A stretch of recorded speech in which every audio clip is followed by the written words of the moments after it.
Okay, I want to move on to physically how the classified information got on an unclassified system. Just in the military, we have JWIC, SIPRNet, NIPRNet. You cannot cross those over in any way unless you either type in new information on the unclassified, because you can't send an email from classified to unclassified.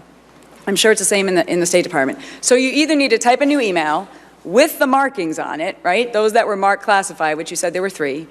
Or you need to, I guess, print or scan, or the most disturbing would be using a transferable media device like a thumb drive to get onto the secure system and move things over to the unsecure system, which could breach our entire security system, as you know. That's why they're banned in the military.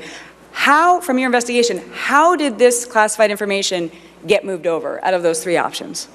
Almost none of it involves information that was moved. Instead, it involves email conversations about topics that are classified. But if there's markings, you either are making a marking on an unclassified system of a classified nature, which is disturbing in and of itself, or you're physically moving it electronically. Right. There were 3 emails that bore portion markings on a paragraph, not header markings or footer markings, for C to indicate confidential. That was put on well down a chain, deeper and a much lower level in the State Department. And as I sit here, I don't know for sure. I think we concluded that somebody had typed a talking point for the Secretary way down the chain and marked that portion with a C. So it wasn't an uplift or a transfer. It was, as you said, a typing in the first instance and then putting a portion marking on it.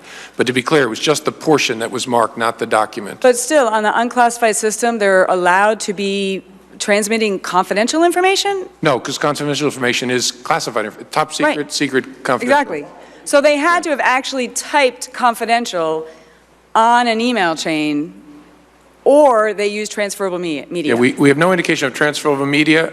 What we think happened is someone typed a talking point on an unclassed system, and then, for reasons that don't make any sense to you and to me, right, marked it with a C to indicate that portion was classified at the confidential level. Okay, Director Comey, I'm sure you realize that those of us who have been involved in the security field, like you, I mean, this is concerning on many levels that I think needs a lot of follow-up for how that actually happened and what's going to happen to the individuals that actually did that. Because if you're actually typing classified information and markings on an unclassified email, that's a security violation, and those people should be held accountable as well. Thank you, Director. Thank you, Mr. Chairman. I yield back.